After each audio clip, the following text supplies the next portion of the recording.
Good evening, Wilmington. The Finance Committee meeting is now called to order.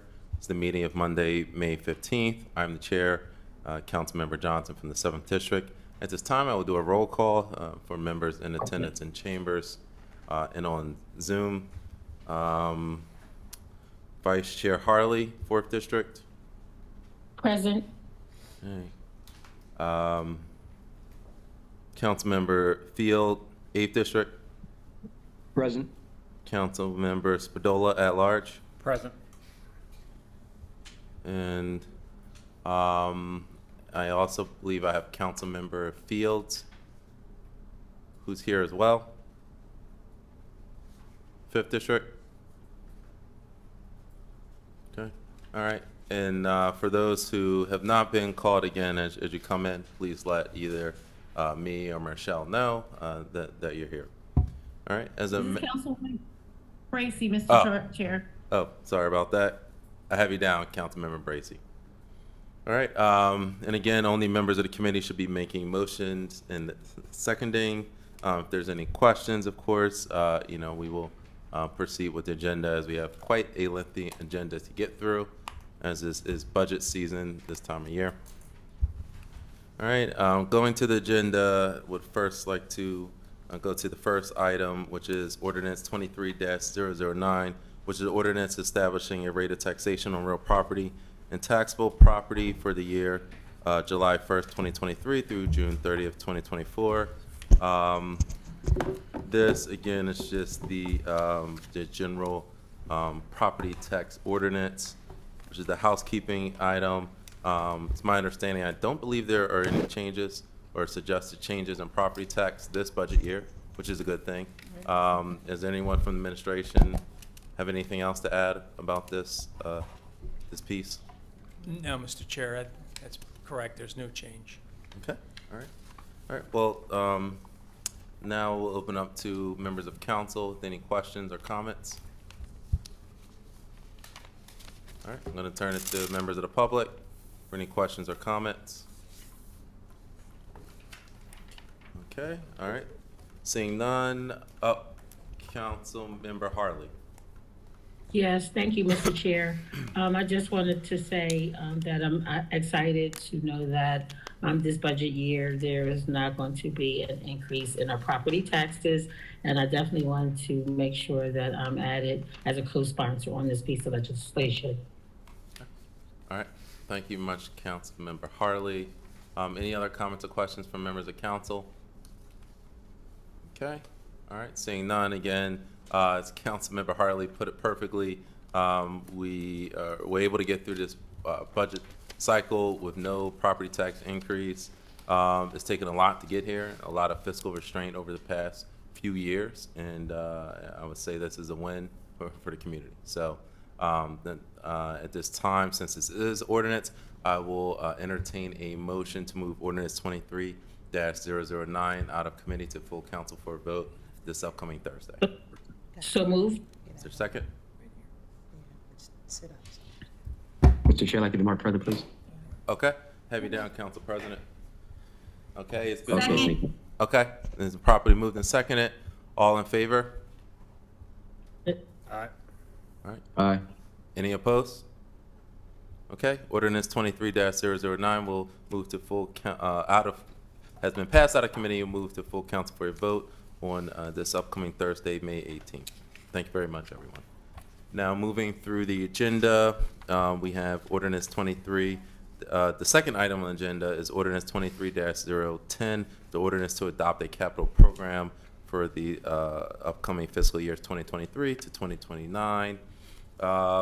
This is, in short, as you've heard many times, probably over the past few months, as we've had the budget hearings and also each department's hearings. This is a capital year, which means that we are putting together a capital program budget, which for those folks at home who aren't sure, capital expenses are the usual brick and mortar things that are investments. So you think of roads, parks, building infrastructure. That's typically a capital program. I believe it can include some more things as well, but that's just kind of long and short. So Is there anyone here from the administration to speak on this item? Yeah, Mr. Jones will have a few words. All right, Mr. Jones, from OMB, the floor is yours. How you doing, Mr. Chair? I would like to present both ordinance 23-010 and ordinance 23-011, an ordinance to adopt the capital budget for fiscal year 2024.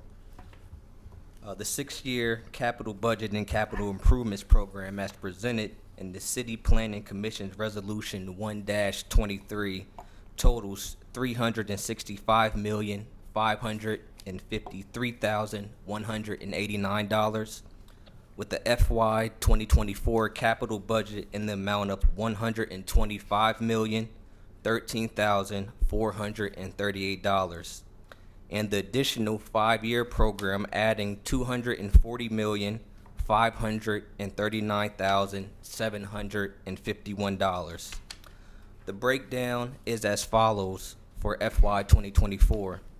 $39,057,188 for the general fund, $77,456,250 for the water/sewer fund, and lastly, $8,500,000 for the other funds, governmental funds. And that concludes. I return the floor back to you, Chair. Okay. There's a question that's for the mayor's office. I did notice police department did not have any, the final program, there was no capital request from police department. It's the first time I recall, since I've been on council, not seeing a police request, so I Still guess that's a kinda- good thing, or? Yeah, they're still kind of working off their previous capital appropriation, and plus they received funds from the bond bill, from the state bond bill. Okay, all right, excellent. And I see there are some fire department asks. Yes. They have significant fire station work that needs to be done. The states help supplement that as well as their bond bill requests for the Yes. fire department. Can you hear me? Yes, yes, I can hear you. So the fire department and the police department received $1 million respectively from the state bond bill. Excellent. All right, this time I'm going to open up to members of council with any comments or questions on the capital program. I guess we'll take ordinance 23-010 first. Bless you.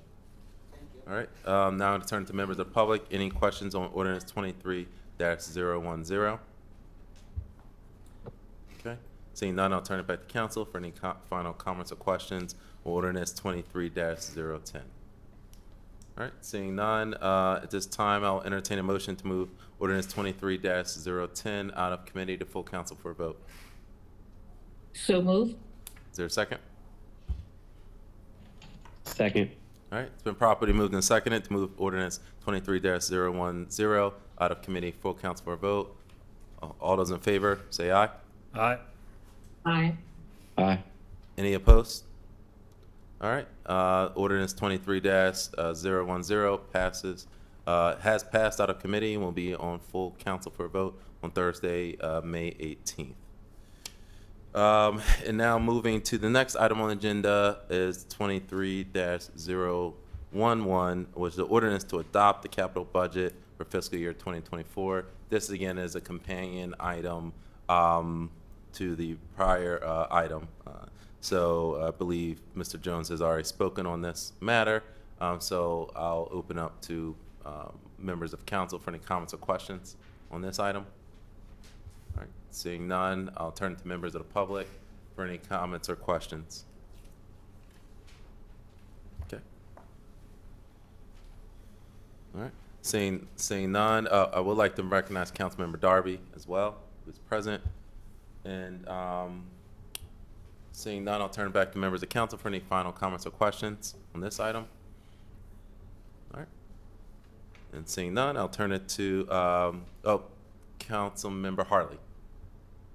Yes, thank you, Mr. Chair. If I'm understanding what I've heard thus far, it sounds like there was more money given to some of the other departments. Therefore, some of this money was not requested or proposed within this budget. Is that correct? As much was not proposed within the budget that we're voting on now. And where I'm going with this is that it sounds like this is a good thing, but before I commend, those that negotiated, to get this money, I wanted to make sure I'm clear on what I heard. Yes, so I'll just That- say that we typically meet with all department heads and discuss their capital needs. Some had capital needs and some did not. We don't just put funds in there, for the sake of it. But however, as Chairman Johnson mentioned earlier, some of the departments did receive state bond bill funding, which helped them complete some of their outstanding capital projects. When we get closer to going to the bond market, we'll come back before council with an actual budget. So what you had before you, which you just voted out of committee, was the program which detailed all of the different projects. But we will come back before you with a more concise budget on which we want to actually fund. Perfect. Thank you, Chief Washington. That's what I was trying to figure out. Is there a follow-up to this? Yes. And there is. Okay, thank you. That's all I have, Mr. Chair. All right. Very well. Any other final comments or questions from members of council? Okay. Seeing none, at this time, I'll entertain a motion to move ordinance 23-001 out of committee to full council for a vote. So move. Is there a second? Second. Second. It's been properly moved and seconded to move ordinance 23-011 out of committee to full council for a vote. All those in favor, say aye. Aye. Aye. Any opposed? All right. The ordinance 23-011 has passed out of committee and will be on the full council agenda on Thursday, May 18th. Moving to the next item on the agenda, which is probably the largest item, is substitute 1 to ordinance 23-012, which is ordinance adopting an annual operating budget for fiscal year beginning July 1st, 2023, and ending on June 30th, 2024. This is if I have my numbers correct, this is a $197 million budget. And what I can say is a testament to the administration. This budget took in careful consideration the request for council to stabilize our neighborhoods and to double down on public safety. Those are since our council 108 has come in, this is what we've come to the administration about.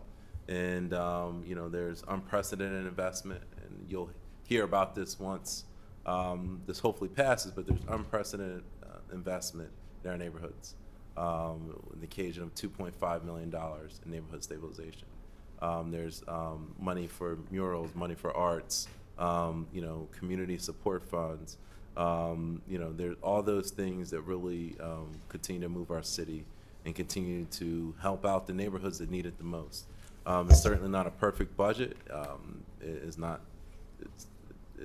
But it's at least in the past few years, in a long time, this is the most investment in our neighborhood. So I think just like the American Rescue Funds, we made the best use of the funds we have. Certainly things could be better. Certainly I always wish we could cut more, but there's a lot of needs, and we have to.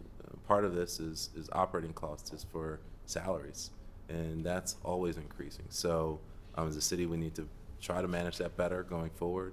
But for now, we know we need to obviously support and retain the employees we have. So with that, I will. Is there anyone from administration here to talk about the operating budget in total? I'll just open it up for a few comments. I want to take this opportunity to thank the Finance Committee and all council members for allowing the administration to present its FY24 budget. There was a very robust conversation on different initiatives, both from the administration and from council. Surprisingly, when we started the budget, we had expenses at $183 million, and we had a surplus of $268,000. After our discussions, we ended with 500,000 being reduced in the operating budget and a surplus of 778,000.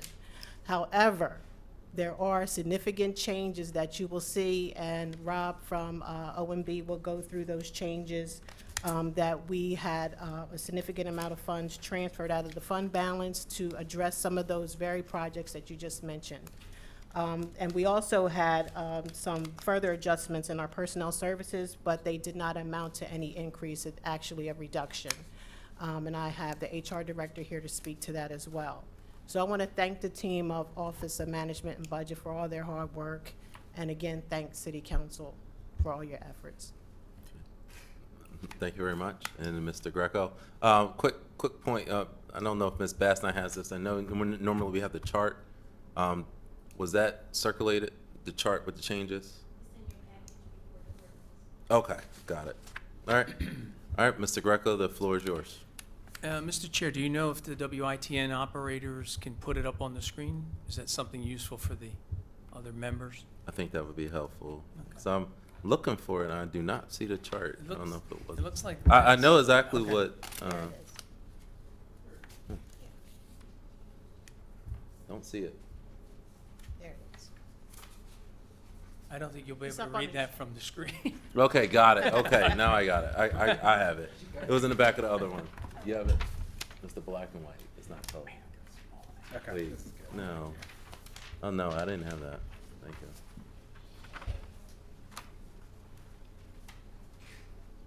All right. Mr. Okay, Greco. so just what do we, excuse me, let me just explain what this is. So the first box there, the gray box, is the original budget as it was proposed that you talked about. And it gives the revenue and expenses and then the net surplus and deficits for the general fund, the special funds, and the water sewer fund.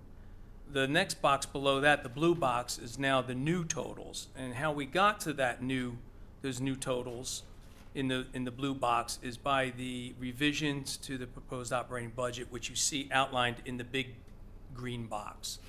Mr. Chair, do you want me to read through these, or do you have specific questions? I can just read through them, or do you have specific questions, or do council members have questions? about I think particular it's items? self-explanatory.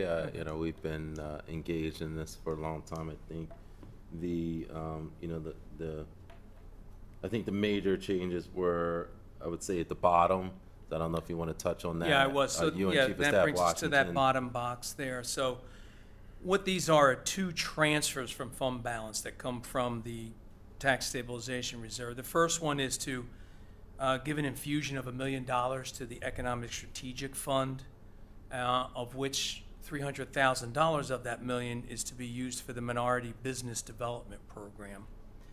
The second big item here is the creation of a neighborhood stabilization fund and then funding it by a transfer from the tax stabilization reserve.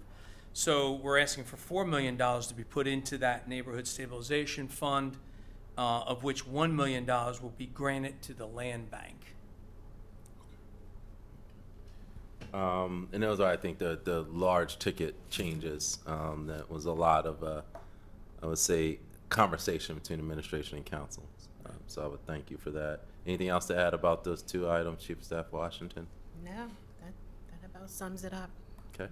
All right. With that, I'll then turn it to members of council for any comments or questions. Councilmember Spadola? Thank you, Mr. Chair. So 1 million of the neighborhood stabilization fund is going to the land bank. What are the plans for the other 3? That's all a part of, I believe there was a sheet that we showed you when we explained with the creation of the fund. It's basically going to be used, just like we're doing the effort in the east side of Wilmington. We'll be using the funds similar to that in terms of facade improvements. What else? Facade improvements, beautification projects. There was something else.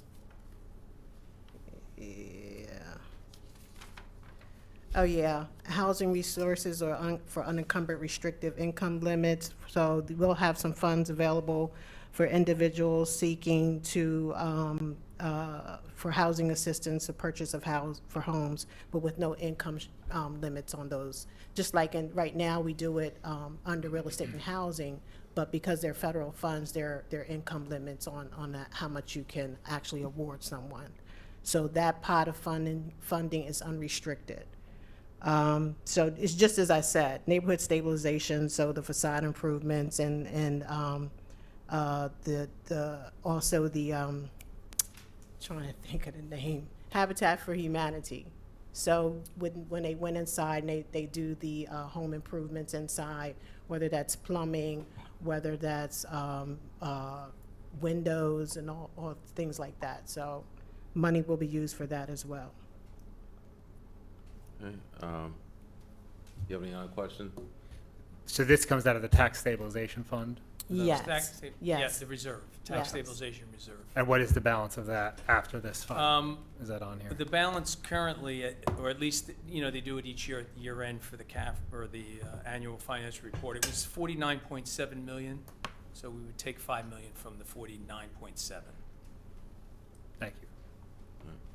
And I believe, just as a point of order, Chief of Staff Washington, it was a repair program too, was inclusive of the programming we were looking at? Yeah, so that's Okay. what I'm talking about, like for Habitat for Humanity. That's how we handle our repair program out in the east side. We contract with them, they go in and do the assessment, and then they follow up with the repairs as needed. Perfect. All right, Vice Chair Harley? Floor is yours. Yes, thank you, Mr. Chair. Yes, I do want to thank the administration for working with council to include that, especially the 2 million to the budget for what you just shared, Chief Washington. However, we said we would talk about process later, and I heard you mention how Habitat is going to be involved with continuing the work that they're doing. So is real estate and housing going to house some of these funds? So in other words, when our residents want to apply for these funds, are they going to be applying to real estate and housing? Or is it going to be Habitat, or is it going to be both? Or is that something, I'm just trying to understand that part right there. So in all likelihood, as it stands now, real estate and housing, all these funds are in real estate and housing, so they will be managing the whole process in some shape or form. Right now, we do it under ARPA, which is very restrictive in terms of how we can spend those funds. So because these are general operating dollars, we don't have those same restrictions on them. But real estate and housing, they don't have the staff to actually do this work themselves, so they'll be contracting out with different organizations to perform the different repair and facade improvements.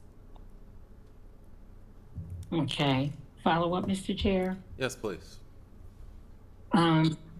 Yes, thank you. So, Chief Washington, so I heard you say money for a purchase of homes. I don't know if I recall us discussing this money being for that. So, was that always a part of this stabilization? That's I'm sorry. Funding, Yeah, so Go I ahead. commingled things. We do have money in real estate and housing for purchasing of homes, but that's a part of the general operating fund. It's not under the special fund. And I believe right, that's- not, yeah. I'm sorry, go ahead. I think it's somewhere in the neighborhood of 250,000, That something is- like that. Mhm. Okay, so in other words, so the monies that we're talking about for this particular budget right now, these dollars are not for individuals to use to purchase a housing, is it? That's correct. Okay, because I was just gonna say, I don't remember us talking about that being a part of this, and especially if there's no restrictions. I'm like, no restrictions, anybody can just apply for money for a down payment on a house, like, that's gonna be very hard to control, right? No, we did Yeah. raise the income Yeah. limits for access to those funds, but there will be a ceiling on it, obviously. Okay, all right. All right, thank you. That's all I have, Mr. Chair. All right, thank you very much, Vice Chair. Any other comments or questions from members of council? All right. Turn it, was that somebody? Nobody's Oh, okay. Sorry, I heard some feedback. Now turning to members of the public for any comments or questions on this agenda item. All right. Seeing none, I'll turn it back to members of the committee for any final comments or questions. Councilmember Spadola? Thank you, Mr. Chair. I do want to commend the administration for putting forth a budget that had no property tax increase. I think that's great. Unfortunately, I think on the council side of things, we did not get our own budget right, and we have a 20% increase, which is the biggest of all the departments in the city, which is unsustainable and mostly of recurring revenue in the recurring expenses, in the sense that it's for a couple new positions. And also, we're not addressing that WITN is officially operating in a structural deficit, and we continue to not cut the vacant positions. So I'm hopeful that we can get our own budget in order before Thursday, but as it is, I'm going to vote against this. Thank you. Very well. Again, any final comments or questions from members of council? Okay. All right. Again, I would commend Vice Chair Harley and the Finance Committee for being extremely engaged. I believe we started earlier than ever with this budget process. Again, I understand, as I always say, it's not perfect. We don't do line item vetoes in council, so in the city of Wilmington. So unfortunately, there is always something that not everybody likes. But you look at the sum of the parts and what continues to move the city forward. And I can feel good about the amount of investment in our neighborhoods. Bottom line, and we still again face many structural challenges as a city. As Councilmember Spadola said, our TV contract, we have to look at that, how we can reduce costs there. But that's going to have to be thought out throughout the next year as we look forward to re-engaging with Comcast. But in terms of the whole budget, I feel really good. And we continue again to invest in our neighborhoods and invest in our people, the employees of the city of Wilmington, to help make the city tick. So with that, I'll entertain a motion to move substitute 1 to ordinance 23-012 out of committee to full council for a vote. Mr. Chair. Vice Chair, the floor is yours first. Oh, yeah, I just wanted to echo the same sentiments in terms of what you said in terms of course, it's not perfect and there's always room for improvement and there's always room, to address other requests as we go along. But overall, I do feel good about how we were able to work together with the administration, where we started and where we have ended up. I think we definitely put the community at the forefront. And even though they may not fully understand it all right now, I just wanted to second and to echo those sentiments and your comments, because there was a push and pull and there was opportunity for us to negotiate. And that's what budgets are all about, to talk about, to bring up, to raise those issues that are interests. They're not always issues. Those interests, we as the council members should be raising up those interests of the community, speaking on their behalf. And for those of us that are out in the community and we are hearing what the community is asking for, and we're hearing what the community basically, wants us to advocate for, I know for a fact that we did that at the table with the administration, and it may not be perfect, but it's definitely a long ways from where we started. And I want to thank you, Mr. Chair, for chairing, leading this particular budget cycle and session, and all my other finance committee members as well. Thank you, Mr. Chair. And I'll second I move on your, move the legislation. Okay. All right, this So time it's been moved. properly moved. Is there a second? Second. All right, properly moved and second to move substitute 1 or to ordinance 23-012 out of committee to full council for a vote. All in favor, say aye. Aye. Aye. All right. Any opposed? Nay. All right. I believe the ayes have it as by voice vote. So ordinance substitute 1 to ordinance -23-012 move out of committee to full council for a vote on May 18th, 2023. And the next item on the agenda is ordinance 23-013, which is ordinance to amend Chapter 45 of the City Code regarding water sewer system rates and stormwater rates charges for fiscal year 2024. This again is, this goes in as part of the large budget package. This is a little bit different as we are now, there's a companion ordinance as well that we will now be projecting 3 years out. So 2024, 2025, and 2026.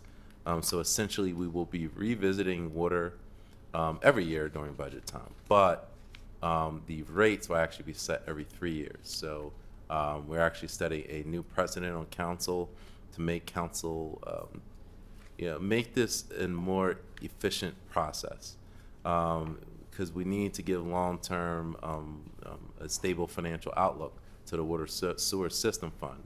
And by setting rates every 3 years, we can certainly go back and amend as needed, certainly if something catastrophic happens. But what it does is it takes the politics out of the game, where in the past in City of Wilmington, we would have several years of 0% water sewer rate increase. And then some years it would be 12% or more. And it just didn't make sense. Clean water is something it's something that is a need. It's something that's a right. So it's something that we shouldn't play games with as city leadership, and it's something we need to double down on, and as well as augment state and federal funds to continue to invest in our clean water plant before we end up like a Flint or other cities like Jackson. So that's what we have here. Again, it's a little different, but just we're setting 3 years instead of the 1 year like we typically do. So I'm really proud of my colleagues for supporting this. This is groundbreaking and trailblazing for Wilmington. And again, it makes us work better on council so we can offer better results for our community and also just homeowners. So now you can project out. So again, I appreciate everyone, and I'll entertain any comments or questions. All right. I'll turn it to members of the public for any comments or questions on ordinance 23-013. Substitute 1 to ordinance 23-013. All right, seeing none, I'll turn it back to members of council for any final comments or questions. Mr. President, I think someone from the public did raise their hand. Someone, sorry, I have trouble seeing. Yes, I'll turn it back to the public comment. WITN, believe we have a Miss Christian Willauer. Hi, thank you very much for giving me the chance to comment. My name's Christian Willauer, and I'm a member of the Wilmington Fines and Fees Justice Team. It's a coalition. It's made up of a coalition of some city council members and also community organizations. And we just wanted to submit a comment. We don't think this makes sense to have the 3-year rate increase. City council by code is responsible for the water utility. City council is the board, basically, to provide oversight. And it's a really important responsibility to the citizens of the city and to all the water customers. And part of that is to really pay close attention to reviewing the expenses and the income. And it just makes sense to do that on an annual basis. At the time that we're here, because a lot can change in a year, And there's nothing to prevent the water utility from projecting out rate increases over time. That's exactly what happens now. But voting on those rate increases should happen on an annual basis. There's a lot of important issues that have been discussed, including the $7.5 million that the city, the water sewer fund pays to the finance department. There's additional millions paid to other departments and indirect costs. And as water bills go up, more and more people can't afford the water bill. So we really need to be paying attention to issues of water affordability. And that should be addressed on an annual basis. The city council recently formed the Fees and Fines Task Force. This is exactly the kind of issue that task force is set up to address.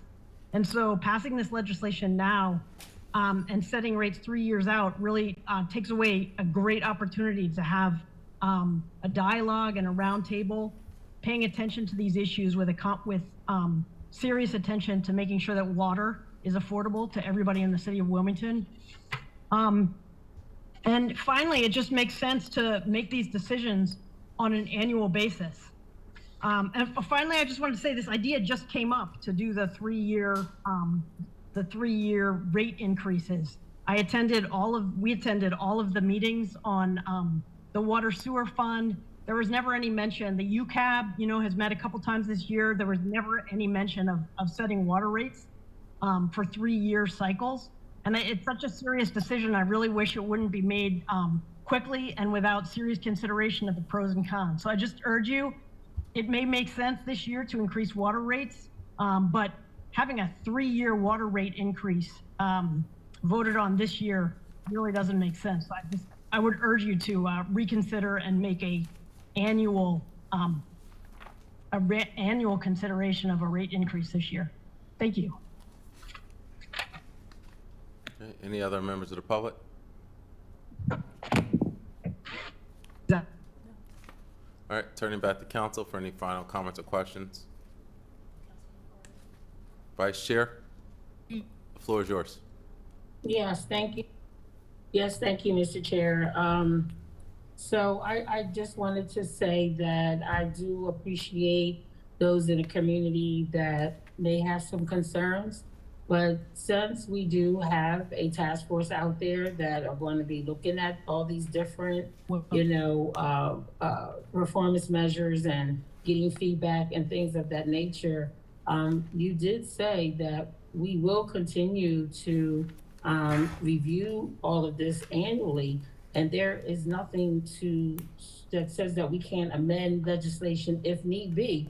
So I think this is just an opportunity for us to continue to work together and not to feel like, that this is the end of all voting on this legislation for the 3-year stretch. So I just wanted to say that we definitely are not just going to tuck it away and wait into 3 years, but I believe that, we're going to see how this works. We're going to see how we land at the end of each year. And I also hope that this is an opportunity to do some measuring, some benchmarking to see what we can learn and what we can find out through this particular 3-year process. So I just wanted to say for the record that no, we're not putting it on the back burner and ignoring the process until the end of 3 years. We will continue to look at it, review it, and hopefully be open to learning what we find from some of these different task force. That's all I have, Mr. Chair. Thank you. Thank you very much. Any other comments or questions from members of council? Okay. All right. I do have one final comment. Again, Vice Chair Hartley, I think put it very well. We continue to do our job on council. I'm really seriously looking at this issue. In fact, not only is this groundbreaking, but we have a water assistance fund. We're finally codifying assistance for low-income ratepayers. So that way, those who can't afford water will receive the assistance. We actually had an email today. We have with $200,000 left, I believe. Department of Finance can correct. $200,000 in water assistance that we need to get out in 5 days or something like that. Would you Yes. mind clarifying that, Director Taylor?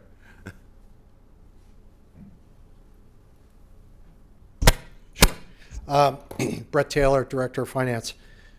We have learned from the State Division of Public Health that there's $200,000 left in the LIWAP program, and they were going to terminate the program as of May 16th. It's Friday, this Friday. We're trying to get a digital blitz out to all customers to go ahead and apply. Now, I will say that that does not mean that the Utility Assistance Program has run out of money. We still have approximately $70,000 from previous CARES Act money, and of course we have the 1% and the $250,000 we had built into the water sewer program for next year. So as a point of clarity, Director, so we have $40,000, basically $40,000 a day we have to spend this week.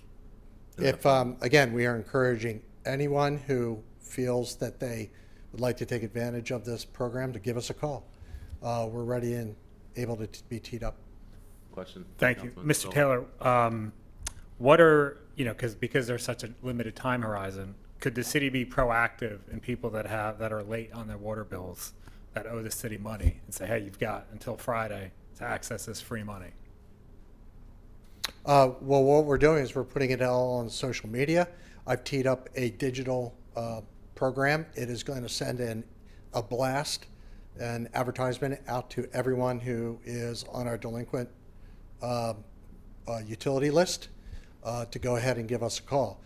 The one thing we can't do is necessarily reach out to, say, those individuals who have large bills, because we're actually reaching out to them in the digital ad, but we can't uniformly or unilaterally look at those bills because they have to verify their income. So they have 165, you have to be at 165% of poverty for you to be able to take advantage of the program. Thank you. Okay? Vice Chair Harley?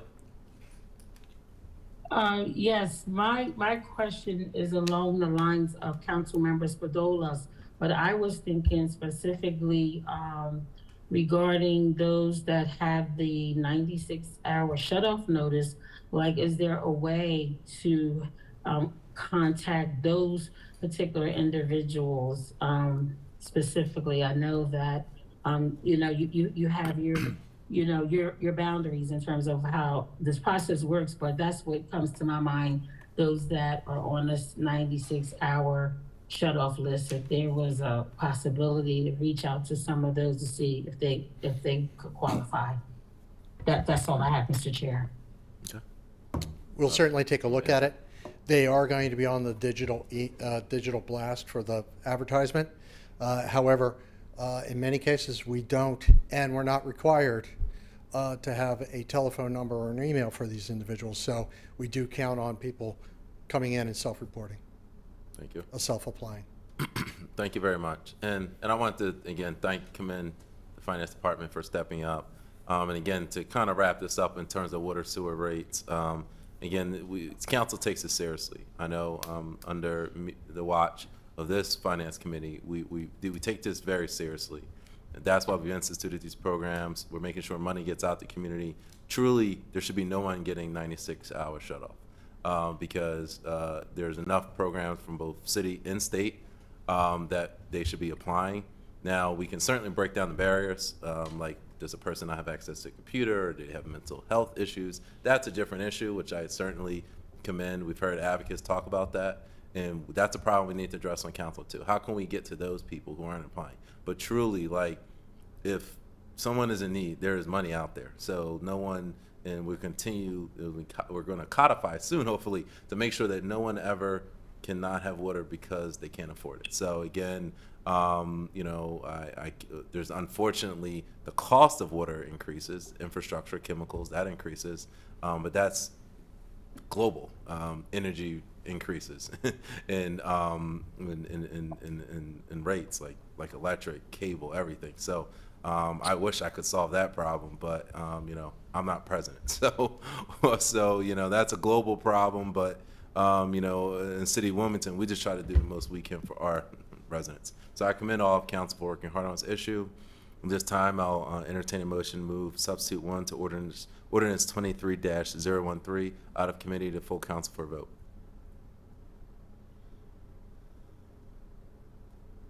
So moved. Okay, it's been properly moved and seconded. All in favor, say aye. Aye. Okay. Any opposed? Okay, the ayes have it. Ordinance, substitute 1 to ordinance 23-013 has passed out of committee. It'll be on a full council agenda for a vote on Thursday, May 18th. I believe, there's this one item, housekeeping item. Last item on the agenda is a resolution approving Mayor Przicki's appointment to the Wilmington Ethics Commission.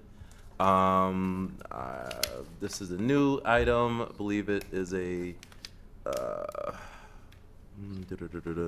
Blair Clark, I believe, will be the appointee. I don't know if anyone from the administration that has anything to add on this.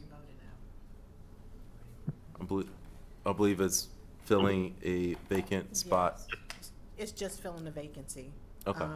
That was left by Theo Nix. Okay. Yeah. All right. Very well. Councilman Spadola? Thank you, Mr. Chair. Are we able to get a resume for Sure. for him? I take these appointments very seriously, so it'd be good to have some background information. I'll get it to you. Thank you. And does the council for the Ethics Commission remain the same? Yes. Okay. Okay, so Mr. Larson is still Yes. he's working still- with it? Okay. Yes. All right. Excellent. Well, all right. I'll turn it to members of the public for any comments or questions on this appointment. Okay. Okay. All right. Seeing none, I'll turn it back to council for any final comments or questions. And seeing none, this is a. Okay, Vice Chair Harley. Sorry, I didn't see your hand. That's okay. When is it effective? Upon Chief passage. Once of it's- Staff, of course, once when we is vote when on is it it, effective? When I it believe is? upon passage. The resolution is effective okay, upon so- passage. Yeah, Oh, okay. because that Okay. seat's now vacant. Okay. Understood. Understood. Thank you. Very well. All right, and this is a resolution, so it does not need to be formally voted on. I believe this will pass. It will be on the Thursday, May 18th agenda. Marshall? Yes. Okay, so we'll be placed into that agenda. So we appreciate everyone hanging tough. And that concludes our meeting. We've reached the end of our agenda. I know it was a lot. It seemed pretty quick, but trust me, it was many hours, over 100 hours of back and forth and budget hearings to get to this part. So again, I commend members of the Finance Committee. They are a true leadership with council. So again, each and every one of them has taken time out of their day and night, weekends, our Friday night calls. There's a lot of work, but it's definitely worth it to continue to move our city forward. So with that, we've reached the end of our May Finance Committee meeting. I believe the next committee meeting will be June 6th, Monday, June 6th. Marshall? Monday, June 5th. Oh, okay, June 5th, all right. And of course, we have the budget items will be on the full council agenda this upcoming Thursday, May 18th. So again, we'll look forward to everyone taking part and engaging. This time I'll entertain a motion to adjourn. Motion. Right? It's been properly Second. moved. It's been properly moved and seconded. Second. All right. The Finance Committee meeting has concluded, and I look forward to seeing everyone this Thursday. Thank you. Bye-bye.